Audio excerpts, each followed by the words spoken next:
yung mga pangalan ko dito. Hallelujah. Palakpakan niyo ang sarili. The power of first. You know, the power of first, ito po ay, it is the power of prioritizing and doing things first sa bawat buhay. And you know, ang gusto ng Panginoon ay we have to go deeper, no, doon sa mga tao na handang makinig and na una at pinaprioritize ang Panginoon sa bawat buhay natin. So mga kapatid, ang sabi po dito, the principle of first in the Bible is about making sure, no, na ang Diyos ang una sa buhay natin. Amen. Sino po yung ginagawa ng Diyos una sa buhay nila? Amen. Itaas po natin ang ating kamay. Hindi po yung asawa, hindi po yung anak. Amen. Amen. Sabi po ng aking, may bahay ang sabi niya, sabi ng anak ko, sino po yung unang mahal mo? Kung sabi ng aking asawa is ang Panginoon. Alam mo, masakit, pero ang totoo, ganun din ako eh. Una ko din mahal ang Panginoon. Amen? Ganun lang po yan. No? It is a matter of palitan, pero alam nyo, pag ikaw ang asawa, inuuna mo ang Panginoon, ikaw na asawa, inuuna mo ang Panginoon, you have the same goal, which is siya ang magbigay sa inyo ng lahat ng pagpapala at biyaya. Hallelujah, praise God. Hindi ko na po kailangan. Napakabuti po ng Diyos. Alam niyo, this is the reality. For example, ang sabi ko, this is you, brothers and sisters, this is all your family, the children, the husband, and this is God. For example, at ikaw po ito, kapatid. Ang sabi ng Panginoon, you have to prioritize Him. Sometimes sa buhay natin, ang inuuna po natin ay ang ating mga mahal sa buhay. Wala pong masama. Amen? Wala pong masama. But you know what? Ang tama po pala. This is God. Ibalik po natin. Malaki po ito. This is God. This is you and me. This is our family and friends. You know, ang sabi ng Panginoon, you have to seek me first and all the things shall be added unto you. Mga kapatid, take note, pag inuna mo ang pamilya mo at ang mga mahal mo sa buhay, nasaan si Lord? Nabaliwala ang Panginoon. But you know what? Tingnan natin. But inuna mo ang Panginoon, which is you know and me, na ang Diyos ay sakop ang lahat ng bagay. Ito po ay sasamahan ka at siya pa yung manguna, ingatan ng iyong pamilya at magsama kayo lahat. Amen? Palakpakan natin ang Panginoon. Mind you, brothers and sisters, this is the principle of first in the Bible. Napakasimple lang, napakadali lang, but sometimes hindi po natin nakukuha dahil alam po natin, sometimes neglect natin ang Panginoon. Mayroon akong isang kwento na ang kanyang t-shirt ay may nakalagay, if you see Jesus in me, tap my shoulder. Tap my shoulder. Nasa likod niyo po, mayroon nakalagay. If you see Jesus in me, you have to tap my shoulder. Buti na lang, hindi sinabing heart. Nakikita ng mga tao yung kanyang likod. Una, hindi siya nakikita. Wala lang. Kasi nga, hindi naman nakikita dahil nasa likod niya. Alam niyo, kung nakatalikod, nakikita, if you see Jesus in me, tap my shoulder. Tinatap yung shoulder niya. Hanggat sa madaming tao na nakakita sa kanya, laging tinatap ang shoulder niya. Hanggang nakita niya yung mga kaibigan niya, binabatukan na siya. Bakit lagi niyo akong binabatukan? Nagalit po siya. Take note. Dahil, brothers and sisters, sometimes sa buhay mo at sa buhay mo, hindi natin alam na nakikita pala si Jesus sa buhay mo. Hindi mo lang alam. May maigi mong gawin, ilagay mo si Jesus sa harapan mo, that if you see Jesus in me, hug me. Amen? Kasi sa tuwing makikita ng mga kaibigan mo, kasama mo, makita pa lang si Jesus sa buhay mo, nangingiti na. Diba? So, i-hug ka pa. This is the most precious thing na nangyayari sa buhay. Umaga pa lang, nakita ka na. If you see Jesus in me, smile. But sometimes, nakakalimutan po talaga natin na mayroon pala tayong Jesus sa buhay natin. Amen? Well, palapakan natin ang Panginoon. Now, babalik po tayo sa ating verse. The Colossians chapter 1 verse 15, the Son is the image of the invisible God, the firstborn over all creation. Si Kristo ang larawan ng Diyos na di nakikita. Siya ang panganay na anak at pangunahing sa lahat ng mga nilikha. This pertains in verse 13. Take note, brothers and sisters. Samahan niyo po ako, intindihin po natin ito. Saglit po. Verse 15, just. Tingnan niyo The Son is the image of the invisible God, the firstborn over all creation.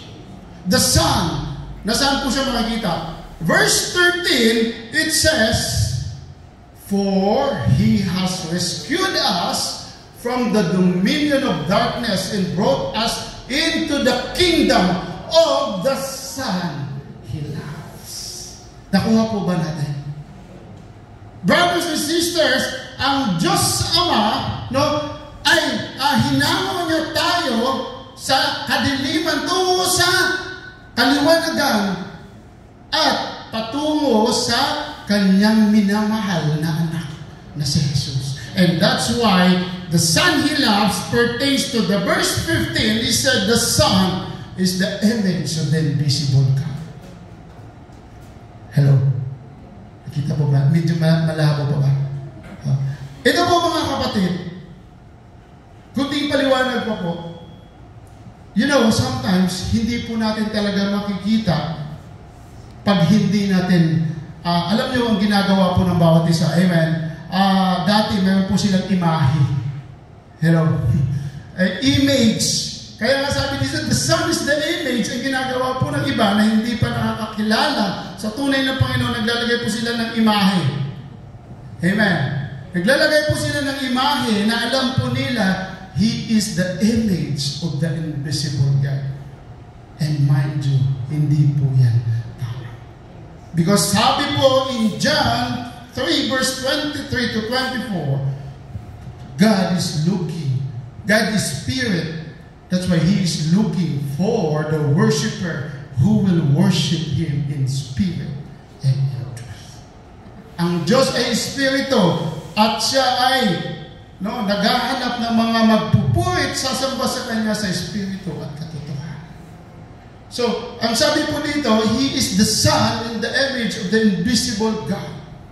Wala na pong duda. Do hindi mo man makikita, alam mo na sa tamang panahon, kapatid, makikita mo ang Panginoon. Yung sinasabi. Amen. Sabi po in verse, that's why yung sabi po nila, alam niyo po yung icon. Sino po ba ang nakakalam ng mga icon? The Greek word of the image is icon. Icon. That's right. Yung pala yung mga icon. Iconic yan ng Nike. Iconic yan ng ano pa ba yung mga branded na. Siya po yung model, siya po yung icon image. But the best icon is Jesus Christ. Amen. So sabi po dito, Christ is the exact likeness of God the Father. So, ang sabi po, mga kapatid, ang sabi po in verse 13, iniligtas niya tayo sa kapangyarihan ng kadiliman at inilipat sa kaharian ng kanyang minamahal na anak. And truly, there is a power in the first part. Amen. Naniniwala po ba kayo na may kapangyarihan ng firstborn? Sabi ng iba, bakit firstborn lang? mamaya malalaman po natin. And, ang sabi po dito, the power of firstborn. Tingnan po natin, guys. Sino pong nakakalam at nakapag-sayasat sa Bible, the power of firstborn? Natalakay po namin ito sa aming Bible study. You know, ang sabi po sa Hebrew chapter 1 verse 30, shout out for the women's ministry, the sun is the radiance. Hallelujah. Dito niyo po nakuha, ano? The sun is the radiance of God's glory. And the exact representation of His being. Radiance, siya po yung kalinihan. The exact representation of His being, sustaining all things by His powerful word. After He had provided purification for sins, He sat down at the right hand of the Majesty in heaven. Mga kapatid, walang duda, walang pagdududa na ang Diyos, na si Jesus ay siya ang anak ng Diyos amang kasalanan. And Jesus is the Son of God and God the Father, they are one. No? Isa lang po sila. Malalim po ang pag-aaral na ito, but if you bear and continue to attend this church, malalaman po natin, kapatid, unti-unti kung bakit they are three in one. God the Father, God the Son, and God the Holy Spirit in one Godhead. So, ang sabi po dito, what is really the Bible principle of first na tinatalakay po natin? You know, mga kapatid, sa buong scripture, no, sa buong Bible, I want to inform you, to tell you, the firstborn always belong to the Lord. Ouch. Sa mga hindi for firstborn, hindi ba ako belong kay Lord? Tuloy po natin, mga. In Exodus, ito po yung pinag-uusapan namin sa Bible study last week ago. God told Moses, in Exodus chapter 13 verse 1 to 2, napakaganda po nito, hindi lang po namin natuunan ng pansin. Then the Lord said to Moses, dedicate to me every firstborn. Among the Israelites, the first offspring to be born, and both humans and animals belongs to me. Dedicate to me. The Lord God says, dedicate to me every firstborn. Bakit? Sabi mo, bakit? Bakit? You know what? Because masakit man isipin, kapatid, na hindi po tayo firstborn, but we still really a blessed hope. Alam niyo po kung bakit? Blessed are the woman, blessed are the one who offered his firstborn to God o to the Lord, dahil ang lahat ng mga susunod sa Kanya ay pinagpapala din. Amen? Talakpakan mo, Panginoon, ang tunay na Diyos mo. Alam niyo bakit? The firstborn is also the first fruit. Amen? Alam niyo po, pag first fruit, ang unang bunga ng iyong kinita o anuman po mga bagay ng hayop na alaga mo, anuman pong una na bunga ng iyong sa nanay, yung anak, lahat na firstborn, you should dedicate it to the Lord. You know what? Because all the rest of the next generation, anuman po ang gagawin mo, yan po ay sakop ng firstborn of firstborn. Ang ani mo, kapatid, ang sabi po sa Leviticus, mamaya, sasabihin po natin, the Lord said, you have to dedicate the sheaf or the bundle of your whip or the rice, for example. A bundle. Kung aani ka na, you have to offer it to the Lord. You know what? Because all the rest of your harvest will be blessed by the Lord. Ganon din po tayo, mga kapatid. Palakpakan natin ang Panginoon. Hallelujah. That's why, huwag kang mangamba, huwag na akong mangamba. Hindi lang ikaw ang pinagpapala. Firstborn, bagkos lahat din po. So mga kapatid, it is really the best to offer to the Lord what is the first in your life. Kasi lahat po yan pala ay pagpapalain niyo. Because sabi po ng salita ng Bible in His principle, God is always first in our lives. Dapat lagi po siya mauuna sa bawat buhay natin, gaya ng kwento natin. Amen. Sabi po dito, no? In Exodus, kung bakit ang sabi ng Panginoon, in 11, please, Jess, Exodus 13, verse 11 to 13, ito po ang paliwanag, no? This is what you must do when the Lord fulfills the promise He swore to you and to your ancestors. Ito po yung aming tinalakay. When He gives you the land where the Canaanites live, you must present all firstborn sons and firstborn male animals to the Lord, for they belong to Him.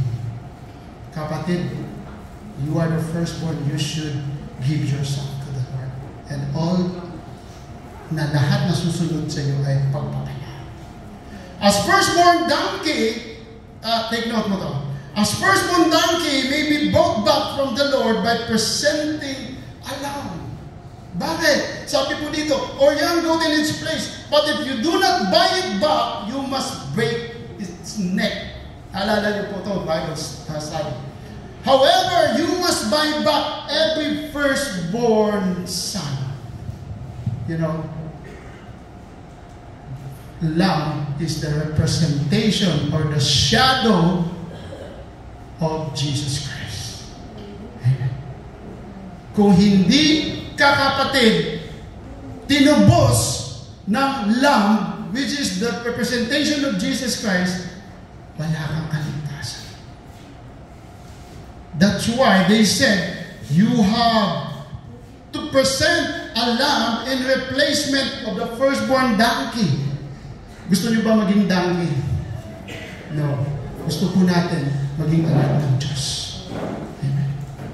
So, you must buy back every firstborn. Lahat ng mga unang isinilang, unang mga bagay sa buhay mo, ibalik mo sa Panginoon. Noong si Hannah, kung kilala niyo si Hannah, naghingi siya ng anak sa Panginoon, God bless him. And it is Samuel. He gave it back to the Lord. Ano po yung nangyari? Si Samuel naging propeta. And we do hope, mga kapatid, sa mga anak nyo, the firstborn and all the rest of your children, it must be offered to the Lord. Dedicate, hindi po yung inaalay, the dedicate to the Lord. Dahil ang mga anak po natin, hindi naman po atin. Tayo po ay steward. Tayo po ay tagabantay, tayo po ay tagapangalaga. That's why, kapatid, mga magulang, tayo po ay may responsibilidad at accountable po tayo kung maging masama ang ating mga anak. Sorry po, this is the word of the Lord that sometimes, naalala niyo po ba kung napanalangin niyo na ba yung mga anak niyo? Kung how many times did you pray for your children? How many times na you bless your children? This is important for us Christians. Kasi po, kung saan-saan po ang ating mga anak na hindi man lang pinoprotektahan dahil we as the parents, hindi po tayo nagiging responsible for teaching them the right way according to the Lord's way. Ang sabi po sa salita ng Panginoon, no? Mas sabi niya, more is caught than taught. Alam niyo po ba ito? Ibig pong sabihin dito, mga magulang, mas maigi ng tayo ipapakita natin, makita po nila sa buhay natin, no? Na tayo ay ganito, kaysa sa turuan po natin sila. Kasi alam mo, sometimes talaga, ang hirap ng mga, so youth, kabataan ngayon, ayan na, sa totoo lang. Kasi, ano po mahirap po magsalita sa kanila. With their generation right now, may nag-agree po. Nakikita po namin, nakikita ko, and also not me, sa lahat ng mga magulang na nagsasabi, ang kabataan ngayon ay napakahirap. You know what, bakit? Sino po may responsibility ng mga bata? Magulang. Kaya po, ang sabi po in quotation, it is more is caught than taught. Ibig pong sabihin, more is caught than taught. Ang sabi po dito, more is caught, maigi nang mahuli ka na gumagawa ng mabuti at maiisip ng mga bata kaysa turuan mo, anak, magwalis ka.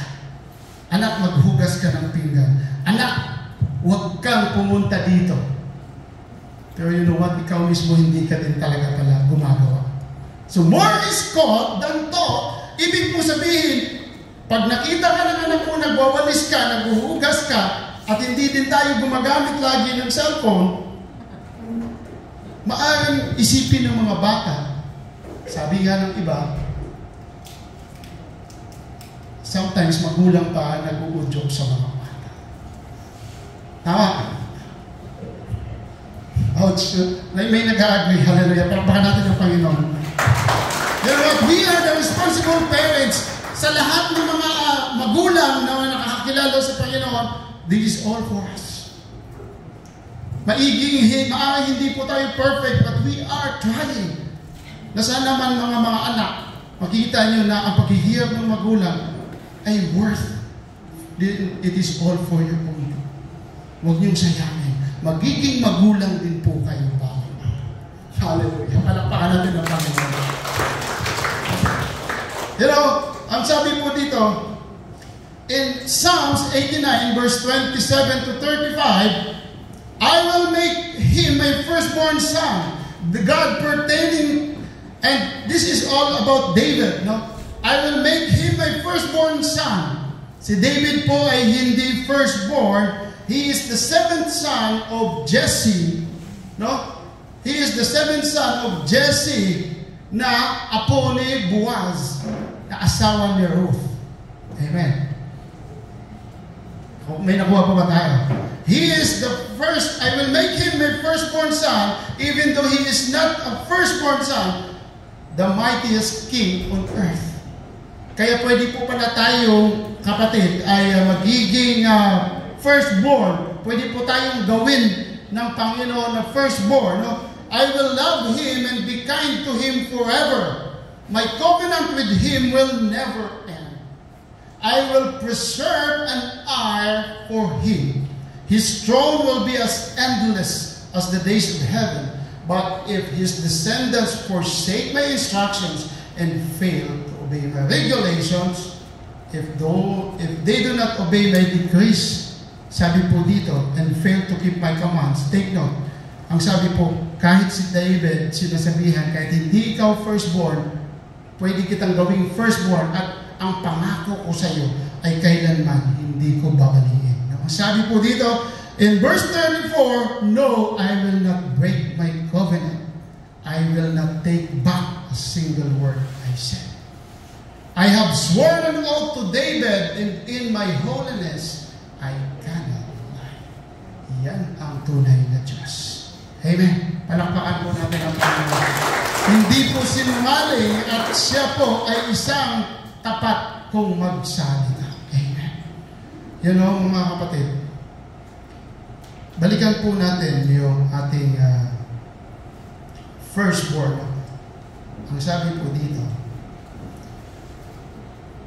Jesus' life ay siya yung anak ng Panginoon. Unang anak, panganay, no? Na anak. Ang sabi po sa ating mensahe, there is power in firstborn.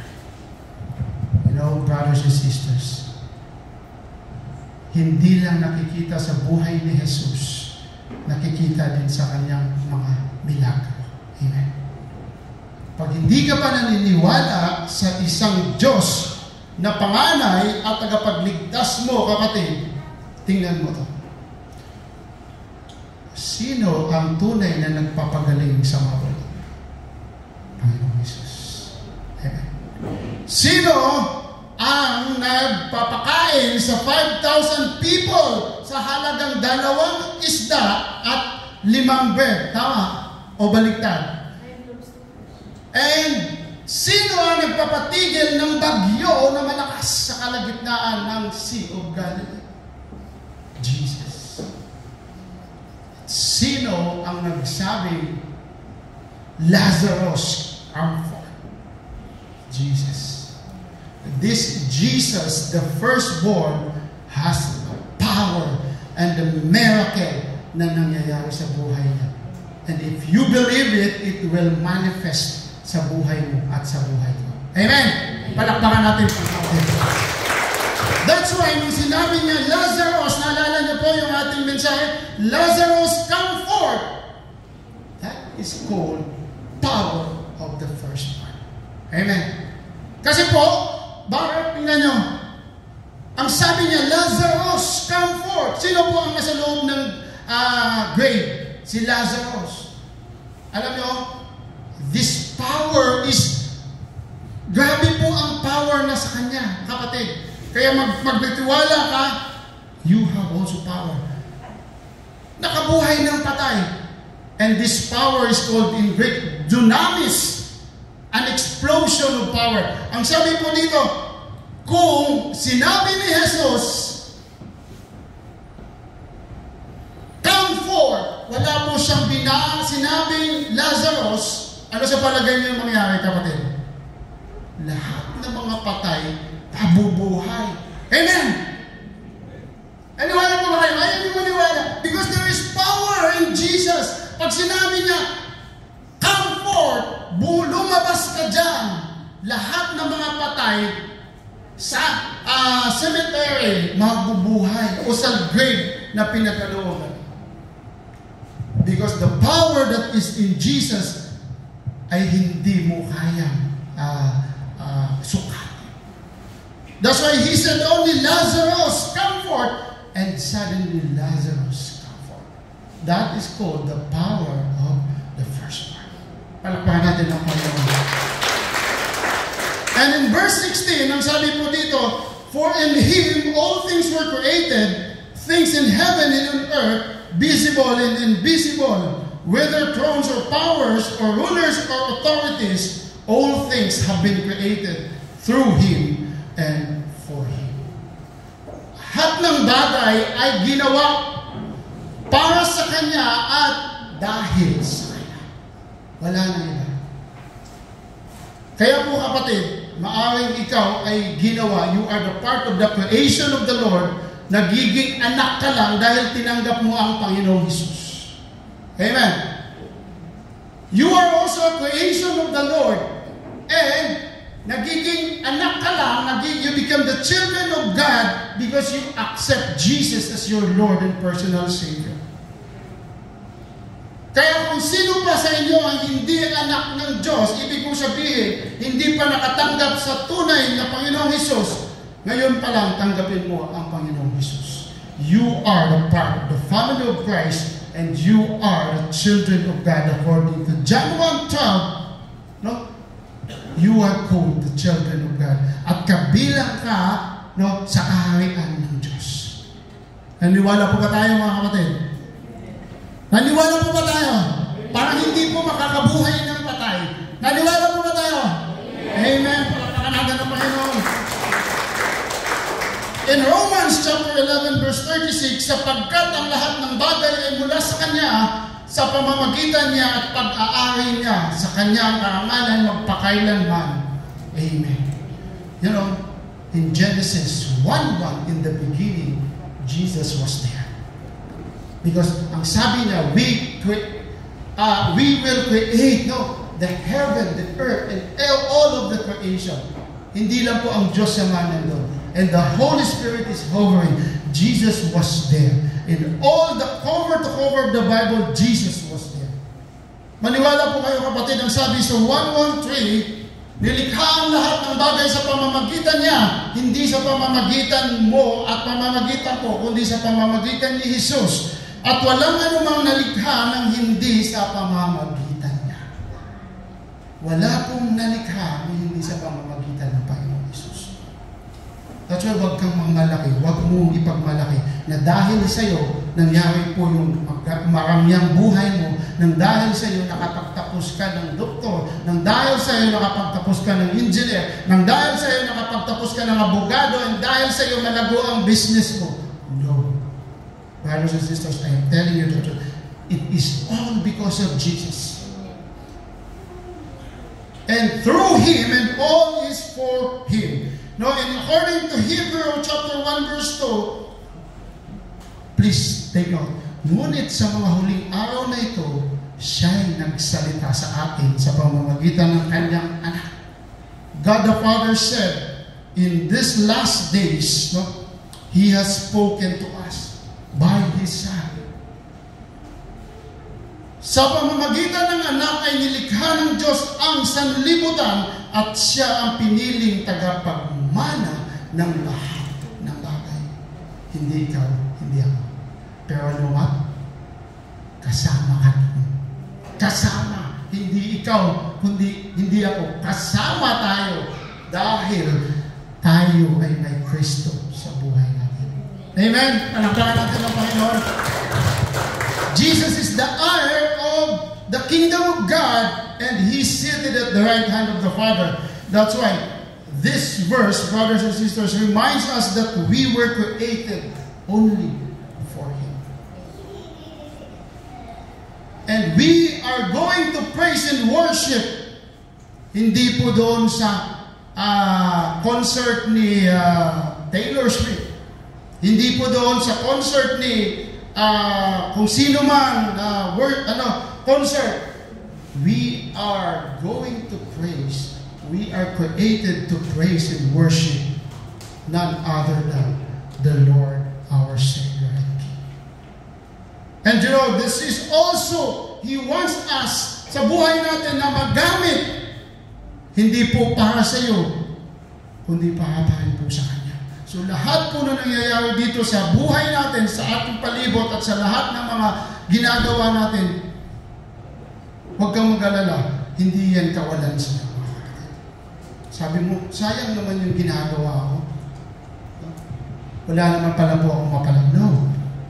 Sabi po ng salita ng Panginoon, your labor is not in vain. Yung labor mo, paghihirap mo ay hindi mawawalay. Hindi mawawala, hindi po yan, hindi mo panghihinayang dahil may silbi yan sa Panginoon. Lalo na pag ibinigay mo para sa Kanya. In 17 and 18 of Colossians, He is before all things, and in Him all things hold together. He is before all things. No, nung wala pa ang mga bagay, andyan na siya. And in Him, all things hold together. Ang lahat ng bagay ay nagkalakip-lakip para po sa Kanya. And He is the head of the body, the church. He is the beginning and the firstborn from among the dead, so that in everything He might have the supremacy. And that's why, being firstborn, brothers and sisters, you have an authority and you have the primacy. Because your Jesus is supreme.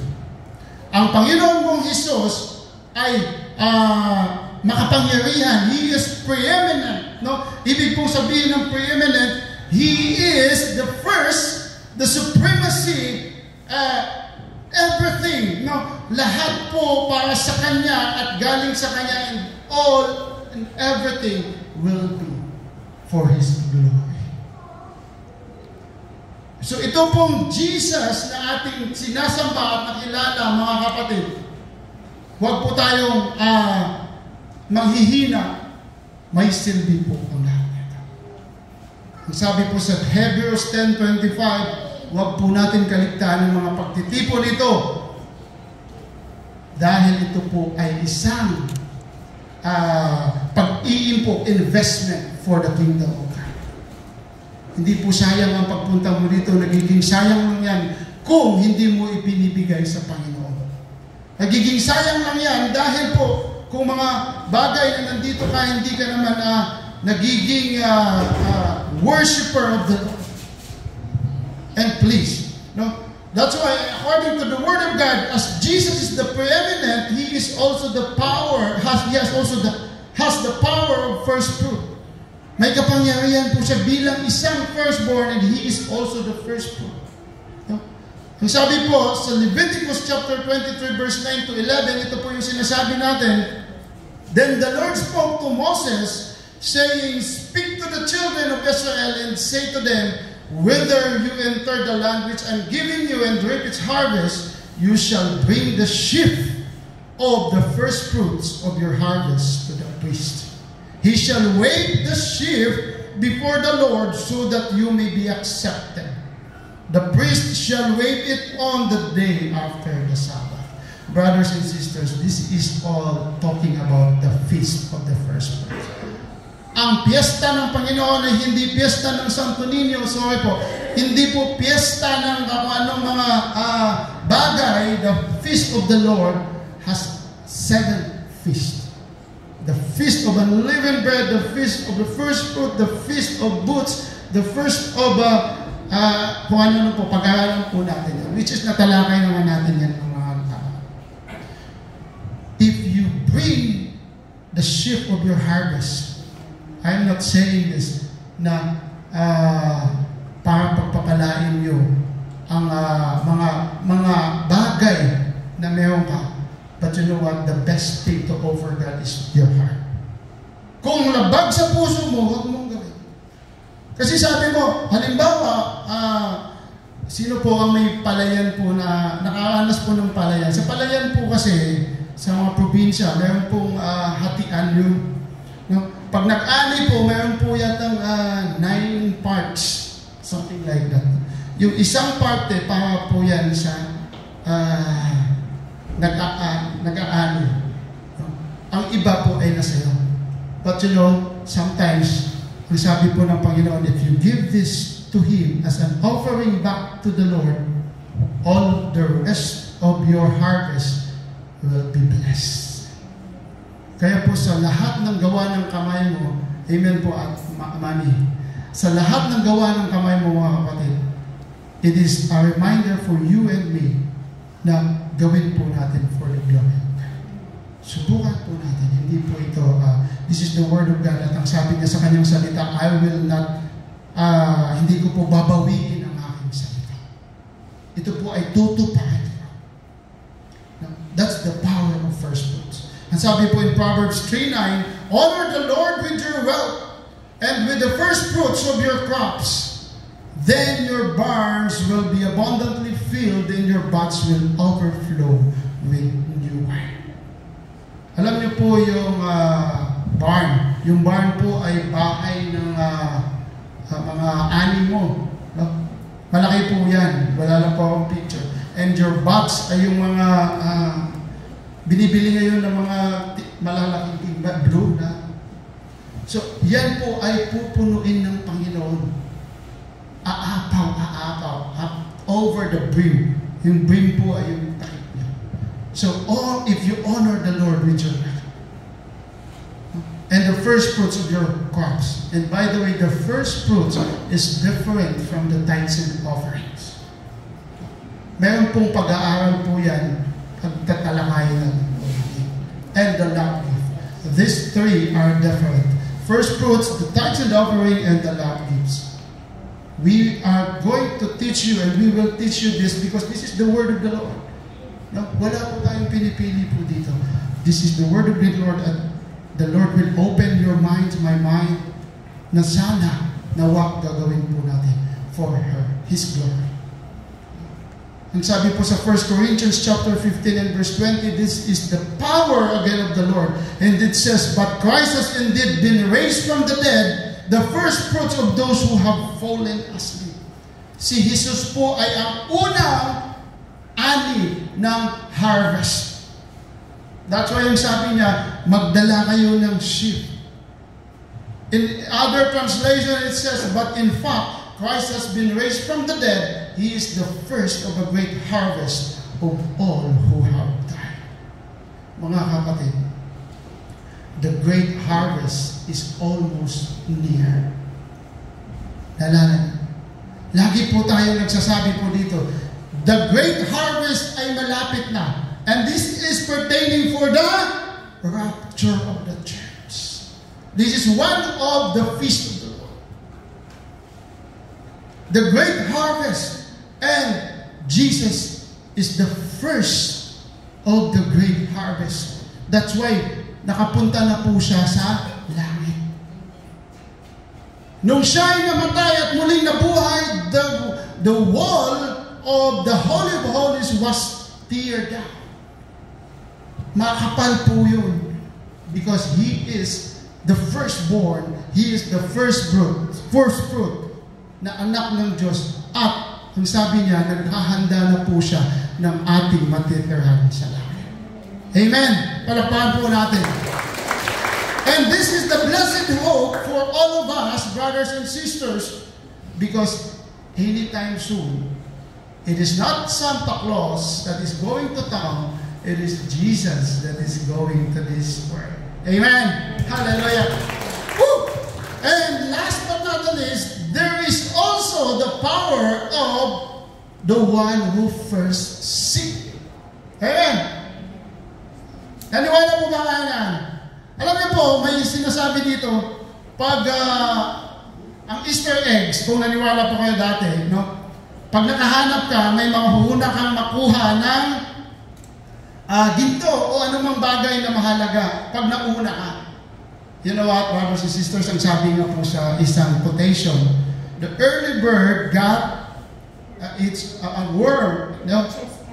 So catches, it's worm, no? Early, kung ikaw ay mauna. So the first seeker, ang sabi po sa Matthew chapter 6 verse 33, but seek first the kingdom of God and His righteousness, and all these things shall be added unto you. This is a simple verse, but pag tinignan mo kapatid, but seek first the kingdom of God and His righteousness, and all these things shall be added unto you. The word of the Lord is not saying not tingi-tingi. Sabi po ng Panginoon, all these things, lahat ng bagay, no, ay idadagdag niya sa iyo kung inuuna mo ang Panginoon sa buhay. There is also the power in first seeker. Pag isik mo ang Panginoon, ang kingdom niya, at ang kanyang kabanal-banalan, ang lahat ng mga bagay idadagdag niya sa iyo. Tulad sa sinasabi po natin dito, if you prioritize God before your family, God will go with you first and bless your family. Kaya po mga kapatid, the word of the Lord has truly and indeed a powerful word of God. Kaya hindi po ito biro, and that's why pag isinabuhay mo at ginawa mo itong verse sa buhay mo, kapatid, this will work on you. Nagniningning po ito, at huwag mong kalimutan na ilagay po ito lagi sa unahan. Baka magtataka ka lang na nakakalimutan mo si Jesus palay na sa iyo. Now this verse, brothers and sisters, encourage you and me to please prioritize the only one Savior and King, Jesus Christ. Come on, worship Him. Hallelujah. So, brothers and sisters, in conclusion, again, the power of first sa buhay mo ay makapangyarihan. That's why it calls power. And you do prioritizing things na makabuluhan, hindi po yung mga bagay na hindi nagbibigay ka pang glory sa Lord. And make sure that the principle of first is working and making na ang Diyos talaga ay una sa buhay mo at sa buhay mo. Palakpakan po natin ang Panginoon. Hallelujah.